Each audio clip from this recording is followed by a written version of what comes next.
This series was one of the most anticipated projects of 2022, and its development was undertaken by the creators of the already iconic Game of Thrones. Despite a smooth start to production, the creators faced challenges due to COVID-19 restrictions and a filmmaker's strike.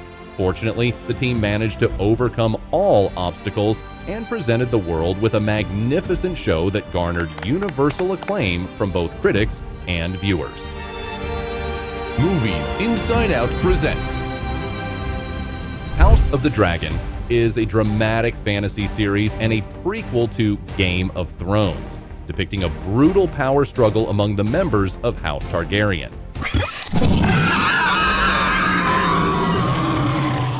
What language did all the actors have to learn? How is the show connected to the animated film Shrek? And why were the main characters' fingers a hot topic among fans? You'll learn about this and more in our new video. The creation story. The story of House of the Dragon began in 2015 during the production of HBO's Game of Thrones, based on George Martin's fantasy novel series A Song of Ice and Fire. Inspired by the show's incredible success, HBO's leadership wanted to launch a spin-off, either a prequel or a direct sequel. Game of Thrones showrunners David Benioff and Daniel Brett Weiss immediately approached Martin with an offer he couldn't refuse, and then began long discussions about the future project. In November 2018, the author announced that the prequel series would be based on his book Fire and Blood. But Benioff and Weiss chose not to work on the show, a decision they made independently. They were replaced by Ryan Condal, known for his work on the series Colony, and Miguel Sapochnik, who directed several episodes of Game of Thrones, one of which earned him an Emmy Award. In October 2019, the showrunners began reworking the concept of the Brian Cogman's prequel, previously rejected by HBO's leadership, focusing on the part of the novel set 172 years before the events of Game of Thrones. The plot of House of the Dragon centers on the struggle for the throne between the descendants of King Viserys I Targaryen, leading to a civil war known as the Dance of the Dragons. The inspiration for the series and the reason for choosing this particular part of Fire and Blood was medieval history and the Anarchy, a war for the throne after the death of Henry I between his nephew and daughter in the 12th century. Additionally, the creators were helped by series like The Crown and Succession in developing many of the show's intrigues. Production of the series began in January 2020. The screenwriters were Ryan Condal and Sarah Hess, who previously worked on episodes of series like Deadwood and Orange is the New Black.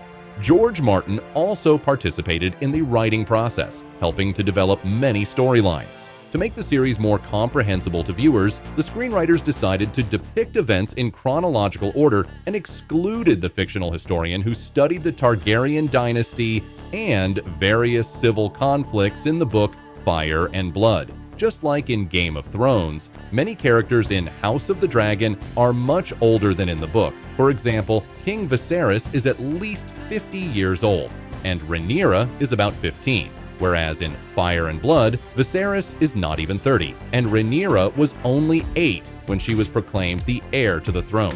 Despite these differences, the creators immediately stated that in the rest, the TV adaptation of the book would be very faithful, unlike Game of Thrones, where many plot differences from the original could be noticed starting from the second season. Incidentally, George Martin later stated that he was very pleased with the script for House of the Dragon, and even considered it better than his own book. After receiving the blessing of the writer, the creators immediately began searching for the perfect actors for the roles of complex and contradictory characters. Casting. The casting for the main roles began in July 2020. The showrunners immediately understood that they didn't need top-tier stars to attract attention to the project, since House of the Dragon was already one of the most anticipated series of the year. The creators considered talented, but not too famous actors, most of whom were British, although the project itself was created in the USA. Paddy Considine, known for films like Knockdown and The Bourne Ultimatum, was cast as Viserys I Targaryen. The heir for a day. Did you say it? According to Condell, Considine was their first choice for the role of Viserys. Interestingly, the actor could have appeared in Game of Thrones, but he refused at the time due to the fantasy direction of the series. Matt Smith, known for the series Doctor Who and The Crown, was chosen for the role of Daemon Targaryen. Initially, the actor didn't want to accept the creator's offer, but he changed his mind when he learned of Considine's involvement. Beginning tonight, King's Landing will learn to fear the color gold. Rhys Ifans, who played Xenophilius Lovegood in Harry Potter and the Deathly Hallows, was cast as Otto Hightower. The Crown has heard your report, Lord Corlys, and takes it under advisement. Although the showrunners largely aimed to stay true to the source material, they still decided to make some changes in the TV adaptation. In Martin's novels, members of House Targaryen are described as having pale skin, violet eyes, and silver gold hair. They were supposed to resemble the Targaryens. However, because Game of Thrones was heavily criticized for its racially homogenous cast and cultural stereotypes, Condell and Sapochnik decided to correct these mistakes, and as a result, House Targaryen became black. For example, Steve Toussaint, familiar to viewers from Judge Dredd and Prince of Persia: The Sands of Time, played Corlys Velaryon. If those shipping lanes should fall, it will beggar our ports. And his daughter, Laena, was played by Nana Blondell, Life has, I know, disappointed you. known for Black Widow. Interestingly, Martin himself considered making the Velaryons black, but later abandoned the idea. Fans of the series didn't appreciate the change in the character's ethnicity, but critics noted that this decision helped visually differentiate the many characters between families. Viewers were also not pleased with the replacement of the lead actresses in the middle of the season. Since 10 years passed between the events of the 5th and 6th episodes, the creators decided that the young Millie Alcock and Emily Carey, who played Rhaenyra Targaryen and Alicent Hightower respectively, needed to be replaced with older actresses. Thus, the role of the older Alicent went to Olivia Cooke, So Eric knows Aegon, he has the advantage. known for the series Bates Motel and the movie Ready Player One, while Emma Darcy, I have felt the strife between our families of late, my queen. familiar to viewers from the series Truth Seekers, took on the role of Rhaenyra. By the way, Emma is a non-binary person and prefers the pronouns they, them. Fans didn't immediately accept the changes in the cast, but looking ahead, it should be noted that the high ratings of the series were not affected. It's amusing that during auditions, Millie Alcock didn't know how significant her role would be. She thought her character would only appear in brief flashbacks and was very surprised when she learned that she was cast in the lead role, even if only in the early episodes. I'd rather serve as a knight and ride to battle in glory. The role of Princess Rhaenys went to Eve Best. The word of my house is not fickle. The dancer Mysaria was played by Sonoya Mizuno. I have been sold as property more times than I care to count. Aemond was portrayed by Ewan Mitchell. You're safe with me, I swear it. Helena by Via Saban, Oh, there is a beast beneath the boards. and Egon by I regret the disappointment you soon to suffer. who gained fame through the film Dunkirk. Having decided on the main and secondary actors, the creators proceeded to the film's production. The filming process. Filming for the first season of House of the Dragon, consisting of 10 episodes, began in April 2021 in the United Kingdom. Locations in Cornwall, Derbyshire, and Hampshire were used, but a significant portion of the scenes was filmed on a new virtual set at the Warner Bros. Leavesden studio in London. These virtual sets are LED stages used for relatively small sets that can fit within the stage. The entire stage is equipped with thousands of screens displaying the required background and dozens of motion capture cameras. This filming technique, known as the volume, gained popularity with the release of the series The Mandalorian in 2019. Its uniqueness lies in the fact that the LED screen provides not only the background, but also the proper lighting for the actors and sets. However, with a regular green screen, it's difficult to achieve natural light because it requires additional lighting. the volume technique used to film the dragon rides of Daemon and Aemon, the courtship scene of Rhaenyra, and the episode on the bridge leading to Dragonstone. However, the volume is very expensive, and all backgrounds must be prepared before filming, although graphics are typically worked on during post-production. So, House of the Dragon didn't do without the old and familiar green screen either. Incidentally, the computer graphics for the series were handled by 5 companies, including the visual effects studio Pixomondo, which won an Oscar for its visual effects in Hugo, and an Emmy for its work on Game of Thrones. For the crowd scenes in the jousting tournament, sprite graphics were used. Here's how it works. From a certain angle, real people performing various actions are filmed against a green screen, and the resulting footage is duplicated in the required number and inserted into the previously shot material. Digital effects were also used to remove Viserys' extra fingers and enhance the gruesome makeup in the 8th episode. First, prosthetic makeup was applied to the actor's face to simulate an empty eye socket and a large wound on the cheek, which were then filled in with green, and the finer details were drawn in on the computer. During filming, the so-called pandemic was in full swing, and in July, the creators had to pause filming for a few days due to a positive test result from a crew member. In October, the team went to Spain for 10 days, where scenes in King's Landing were filmed in the cities of Cáceres and Trujillo. Some episodes were filmed in La Calahorra Castle. Its facade and interiors were far from perfect, and the film crew obtained permission to make some changes.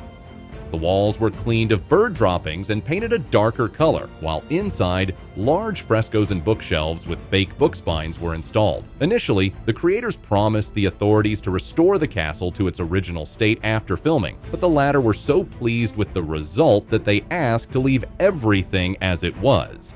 And in the historical places of Cáceres, the team was allowed to lay a ground cover on the stone pavement. Partly, this was done for aesthetic purposes, and partly to allow horses to maneuver through the streets without tripping. Filming then moved to Portugal, to Monsanto Castle, which served as the exterior of the Red Keep. However, the interiors had to be built from scratch. Nowadays, the film industry is moving away from large-scale physical sets in favor of computer graphics, and naturally, House of the Dragon has plenty of special effects. However, the scale of the Red Keep set is truly impressive. 62 meters long, 39 meters wide, and 135 meters high. Producer and one of the series directors, Greg Yaitanes, even brought his students to the set so they could see the unique set in person. Interestingly, around the powerful throne of King Viserys, the creators wanted to see a kind of forest of swords from slain enemies. To make the weapons look battle-worn, decorators had to manually wrap and plaster over 2,500 swords. These same swords were once used in the filming of The Witcher and Warcraft. Filming such a brutal and bloody series didn't go without injuries. Matt Smith injured a cervical disc while performing a stunt in Portugal and suffered from neck pain for a long time.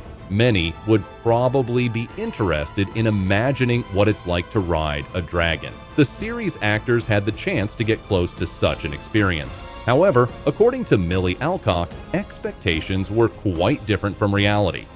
The actress explained that during the flight scenes, they had to sit on a structure resembling a mechanical bull from a pub, maintain balance at a height of 2 meters off the ground, and dodge assistance with leaf blowers.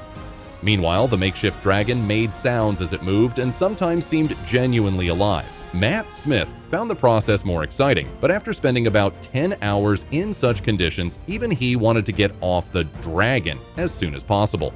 Speaking of dragons, the creators of the series did an excellent job of giving these amazing creatures individuality. A team of 5 specialists developed various types of dragons using dinosaur skulls, dogs, and horses as references. The head of the 130-year-old dragon Vagar was based on the snout of a turtle. However, the dragons in the series differ not only in appearance, each has its own personality. Interestingly, Millie Alcock and Emma Darcy were forbidden from interacting or observing each other's filming because the creators wanted them to act independently and not adapt to someone else's style of acting. The music for House of the Dragon, as well as for Game of Thrones, was composed by Ramin Djawadi. By the way, the prequel features not only the main theme of Game of Thrones, but also themes of various characters from it. According to the composer, this way they and the creators wanted to unite the two series into one whole. However, this approach didn't simplify Djawadi's task. Together with Kondal and Sapochnik, they carefully studied each finished episode to determine where and what music should be played. In addition to his work on Martin's adaptations, Djawadi is also known for his music in films and series such as Warcraft, Westworld, Iron Man, and Prison Break. Ramin claims that creating so much music for completely different pictures is helped by an interesting feature, synesthesia, which allows him to associate music with specific colors. However, the connection between House of the Dragon and Game of Thrones can be traced not only in the music. Attentive viewers may notice several interesting Easter eggs. For example, the Valyrian dagger was once owned by Enar Targaryen, and then it was passed down from generation to generation. This very dagger can be seen with Viserys in House of the Dragon, as well as with Peter Baelish and Bran Stark in Game of Thrones. Arya Stark also used it to defeat the Night King. And on Viserys' crown, you can see not only the Targaryen seal, but also the seals of 6 other houses of the 7 kingdoms. King Viserys dedicates all his free time to constructing a huge model of a city, but it's not just any city. It's Old Valyria, the already destroyed homeland of the Targaryens. The grayscale that afflicted Jorah Mormont and the daughter of Stannis Baratheon in Game of Thrones also existed during the time of House of the Dragon. Something similar covers the face of Kraghus Drahar. Incidentally, the design of his mask resembles the accessories of the secret organization Sons of the Harpy from Game of Thrones. In important scenes of both series, you can see the skull of Balerion, and the fates of Rhaenyra and Cersei are very similar. Both heroines became mothers of 3 illegitimate children. Some viewers even noticed a couple of references to Shrek. Indeed, scenes of Alicent appearing in a green dress and Rhaenys arriving on a dragon closely resemble episodes from the animated film. Also, the project involved renowned conlanger David J. Peterson, who created the Valyrian language for Game of Thrones. The same language was used in House of the Dragon, and in fact, entire scenes were filmed in it. To deliver their lines convincingly, the actors had to seriously study the language. However, while Emma Darcy found this process fascinating, Matt Smith initially found it too difficult and tiring. In August 2022, just a few days after the premiere, House of the Dragon was officially renewed for a 2nd season. At the same time, it was announced that director and co-producer Miguel Sapochnik had left the project, although he remained as an executive producer. Sapochnik admitted that it was difficult for him to make the decision to leave, but he wanted to develop in a different direction. Filming for the 2nd season began in April and finished in September 2023. The team returned to Leavesden and then to Cáceres, Spain.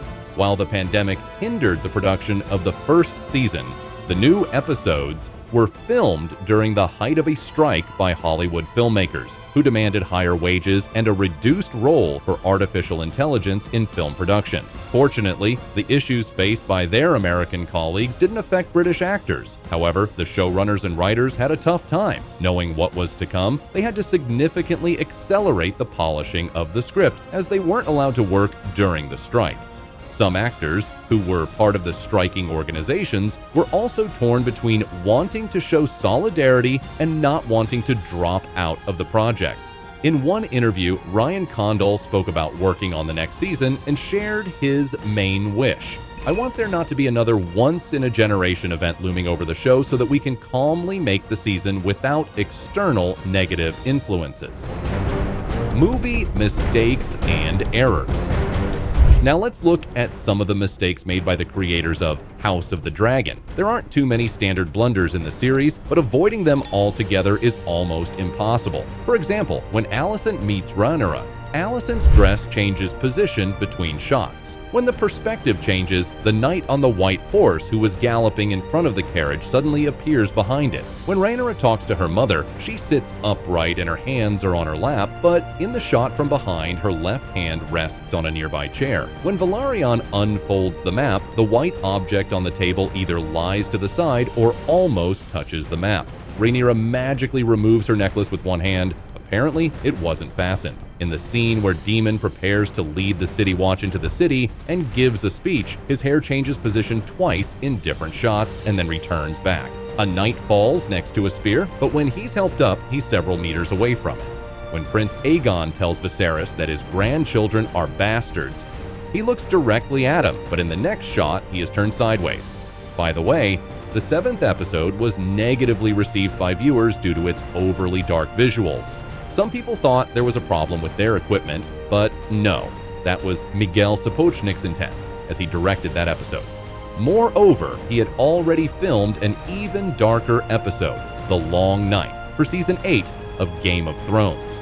On professional monitors and under ideal conditions, this episode probably looks fine, but on TV screens, computers, and smartphones, this directorial choice doesn't come across well. When Princess Rhaenys flies on her dragon, its legs are leaning forward, but in the next shot, they are dangling behind. And during the discussion of the throne's usurpation, Alicent's hands are either on the table or down, and the main blunder that caused a stir. In the 3rd episode, King Viserys' strange green fingers are visible. These are CGI gloves that allow special effects specialists to remove unnecessary details during editing. But this shot was accidentally missed, and viewers saw fingers that the character shouldn't have had, which also turned green. Well, at least they stopped placing coffee cups everywhere like in Game of Thrones, and for that, we should be thankful. Throughout the series, you can notice some strange and illogical things that real people, even in a fictional world, would hardly allow.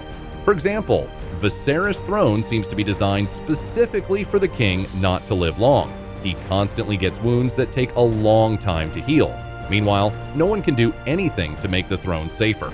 Viserys always emphasizes that he wants peace, but he does nothing for it, and generally reacts too calmly to all the dangers he's warned about. Moreover, the king has lost more than one heir over the past 10 years, and there's no guarantee that the next child will survive. But suddenly, Viserys organizes a nightly tournament in honor of the unborn child. Perhaps it would have been better to make sure that this baby survives, and it didn't. And during the tournament, Daemon, for some reason, wears a helmet without a visor, while all his opponents have their faces protected. The creators probably wanted the viewer to admire the hero's face. It's quite strange to see an episode where Rhaenyra effortlessly holds back a huge boar that just casually threw Criston a few meters. The heroes were very concerned about the pure blood of the Targaryens, but Alicent's children can hardly be called purebloods, which doesn't prevent her from being Viserys' wife.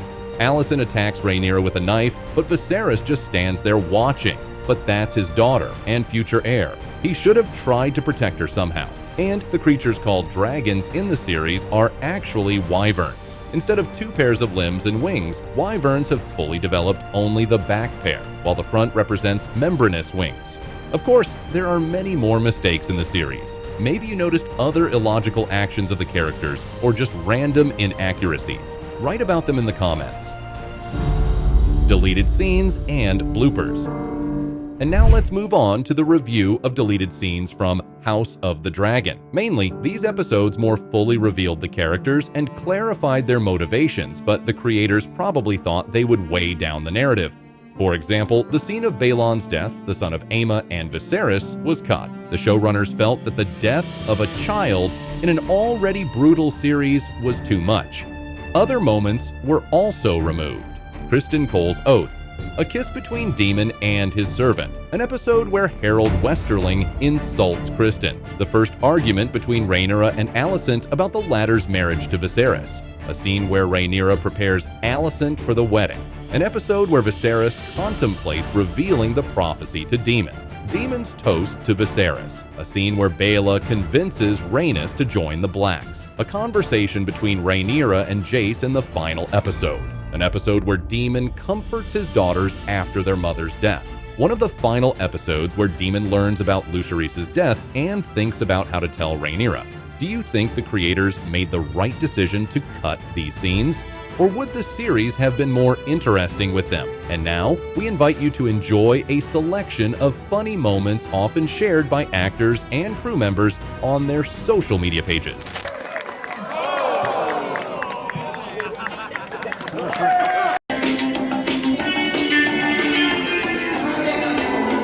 You're way out of breath. And 3, 2, 1, and action!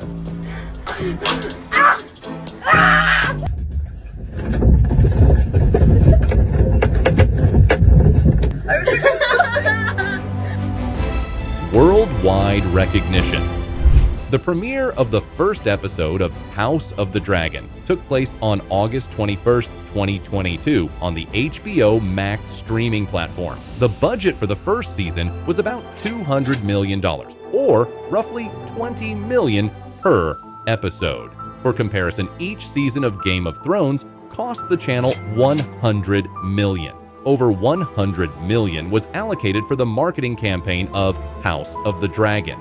The salaries of the main actors seem modest against the backdrop of the overall budget, so that's why the creators chose not-so-famous actors. Paddy Considine received $50,000 per episode, Emma Darcy $30,000, Matt Smith and Olivia Cook $25,000 each, and the rest of the actors earned between $5,000 and $20,000 per episode. The colossal amounts spent on the production of the series were not in vain. Immediately after the release of the first episode, it was watched by about 10 million viewers. It became the most successful premiere on the service, surpassing the pilot episode of Euphoria, and within a week, the number of viewers grew to 25 million. Despite the fact that the final episode leaked online a few days before the official release and became available on torrents, it also broke the record, gathering 9,300,000 fans in front of screens on the night of the premiere. House of the Dragon also became the most pirated series of the year, surpassing The Lord of the Rings of Power in the number of illegal downloads. By the way, fans drew many parallels between House of the Dragon and The Rings of Power, calling their similarity the biggest battle in television history. Despite the universal viewer excitement, some fans found reasons to complain. As we already mentioned, some viewers were unhappy with Steve Toussaint as Corlys Velaryon, others with the overly graphic and bloody cesarean section scene in the first episode, and still others found all the main characters not attractive enough compared to the actors in Game of Thrones. Do you agree with the fans' complaints? Critics also highly praised the series, calling it an impressive prequel with well-crafted courtly intrigues. They also praised the script, direction, acting, and soundtrack. However, some criticized the show for its excessive depiction of violence and the lack of interesting secondary characters. The first season of House of the Dragon won a Golden Globe in the category Best Drama Series, and Emma Darcy was nominated as the Best Actress in a Drama Series.